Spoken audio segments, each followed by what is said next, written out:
create some facility that is not going to be utilized. The facility definitely, in my opinion, looks like a modern day Noah's Ark. As Jesse Ventura alluded to at the end, that it would be a great place to survive. Maybe not a great place to live, but definitely a great place to survive. So there are other videos that support this notion. You know, you can look at some of the other videos that talk about the stockpiling of ammunitions, foods, vaccines, waters, and so forth that are being staged and stockpiled. Is there a solar flare that's going to occur? Is there a government shutdown? We know that recently the government had furloughs because there wasn't enough money to pay for the government to stay in operations. We have seen for the last 2 years that there has been threats to shut down the government. I personally just thought it was a lack of the conservatives or the Republican support for President Obama's administration. I thought that they were just trying to make him look bad so that he would not get reelected for a second term. But it continued into his second term, and it still continues, so I no longer subscribe to that idea. I think it is obvious that we can not continue to borrow, or as my grandmother used to say, rob Peter to pay Paul. That's just not a concept that is sustainable. If our government has the intent to shut down, the date has been given now, which was surprising to me, is 1 October 2013. So, from the time that I'm making this broadcast, we are approximately 45 days away from such time. I would pray, I am a God-fearing man, and I pray that that is not the case.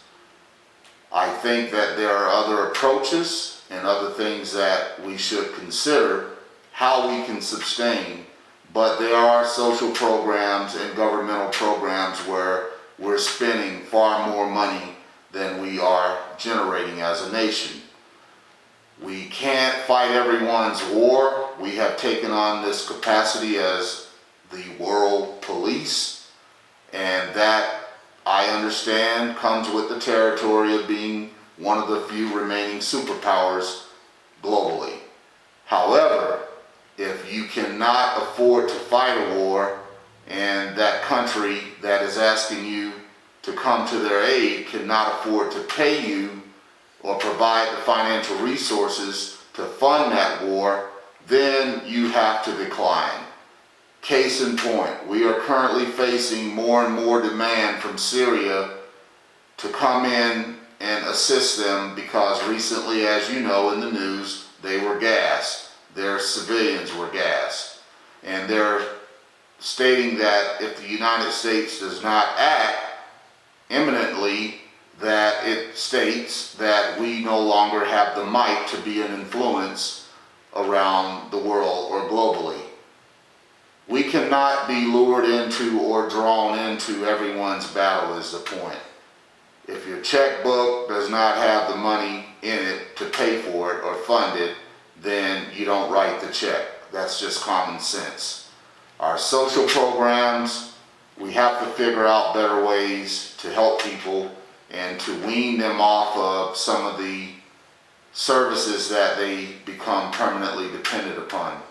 We have to encourage people to seek higher educations and build their businesses and so forth, as I stated in the initial episode or the first episode. Our purpose for living on this planet is to try our best to be successful, to try our best to live a good life, what we call quality of life, have a high degree of quality of life. It takes sacrifice, it takes a plan to be able to realize that at the end of the day. I would pray also that our government leaders are not considering any maneuver that is solely for the purpose of financial gain. This is a great, wealthy country.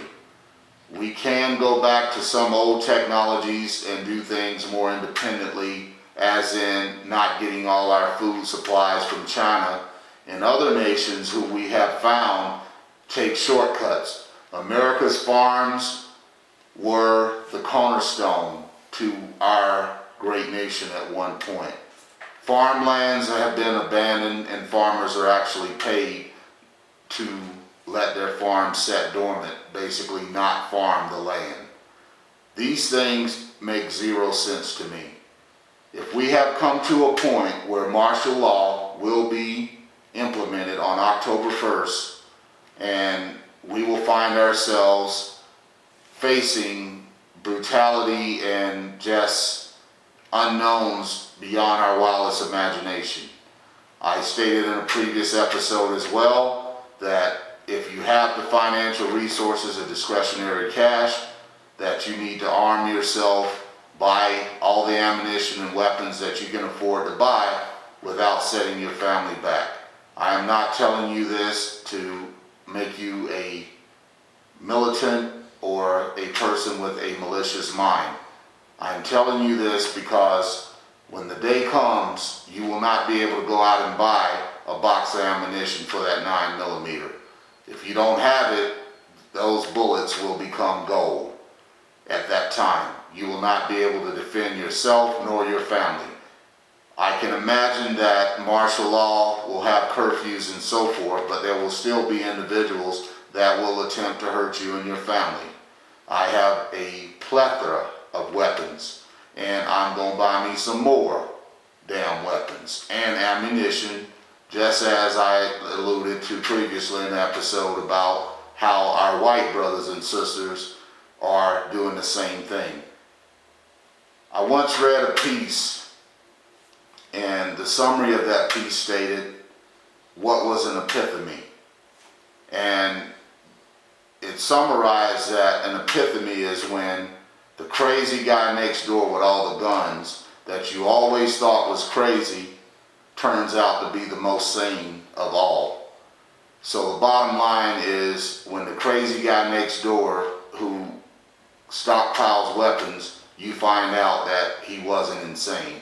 Or you find out that the guy down the street who was building a bunker and is a hoarder or a preparer, you find out that they also were not sane or insane, that they were very sane, and they then will be prepared for the inevitable. We, again, are a great country. We have done great things. We have many differences. We have divisions. There are still problems that we must overcome from an economic standpoint, from a social standpoint, religion, appreciation and respect for one another as far as our gender is concerned. There are just many hurdles, and especially the hurdle of discrimination, inequality, and racism. With all those things in mind, this country has still found a way in which it was able to continue to survive. And if we are at the point when that is no longer possible and our borders come down, we become one world order led by the Illuminati or the super rich. I don't know if that is a world that I want to live in. All I can say, again, I'm a God-fearing man, and I just pray to God and ask the Lord to continue to protect us and provide us an opportunity to learn from our error and learn from our ways and the mistakes that we make from time to time. I don't want to see my grandson and the younger generations denied an opportunity so they can live the American dream, work, make it through high school, go on to college, get a good job, build a home, have a family of their own. I pray that we will not find ourselves in NAFTA concentration camps and being subjected to the various things that some of the communications allude to that we will be facing. There is another video that I would ask you to go and take a look at. It's called Fall of the Republic, F-A-L-L of the Republic. That's about a 2-hour piece, and it will thoroughly address everything that I have discussed. It will show the riot preparation, the NAFTA coffins and concentration camps that have already been built and staged.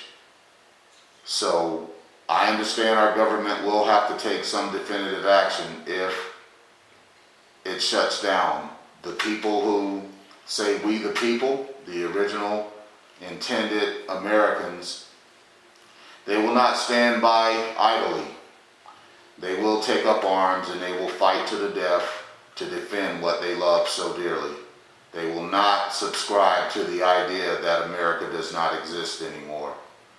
I spent 24 years in the military fighting for this country, deploying, reporting for every assignment that my country asked me to report to.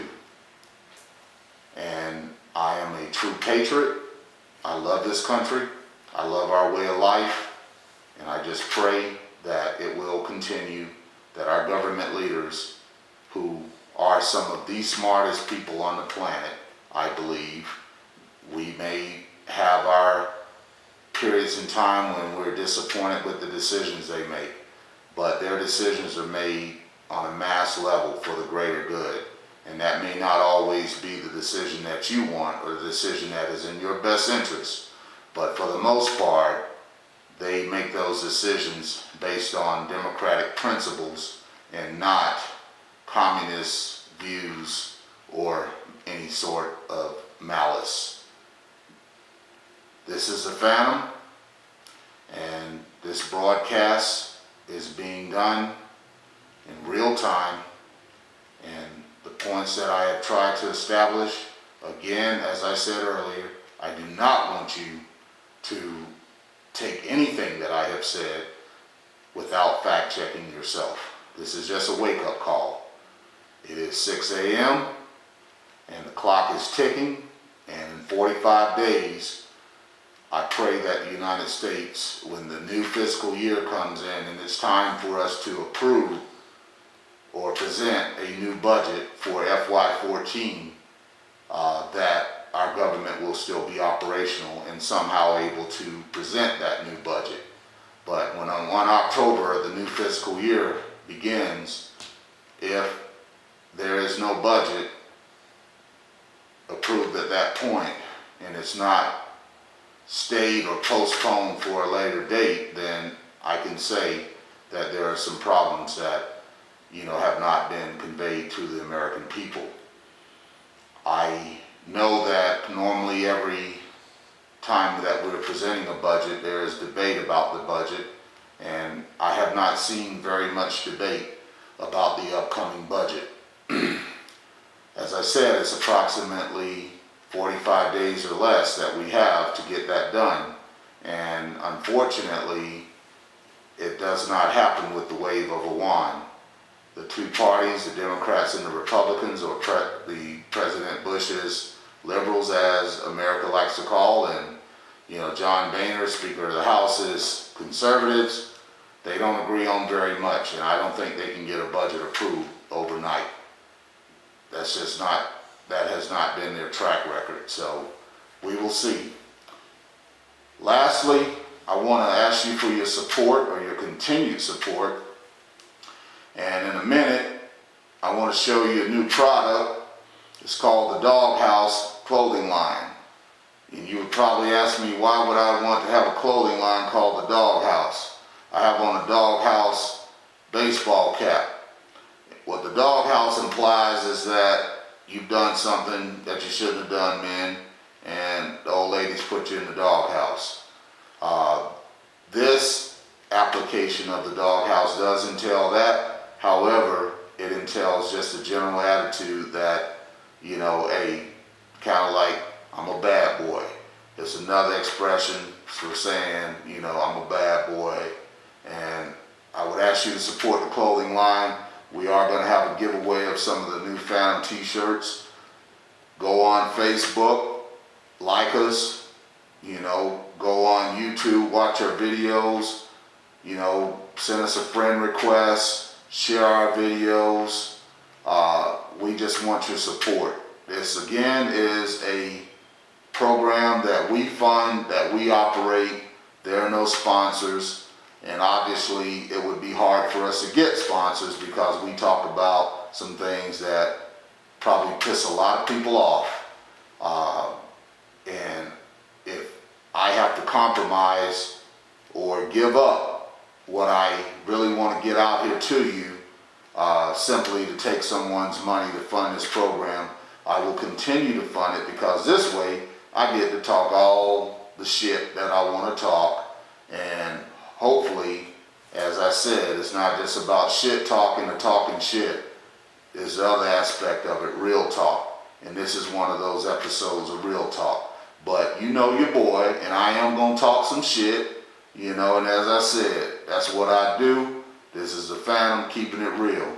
So this is the doghouse cap that I'm telling you about. This is the new clothing line, so I want you to go out, you know, go on our page, as I said.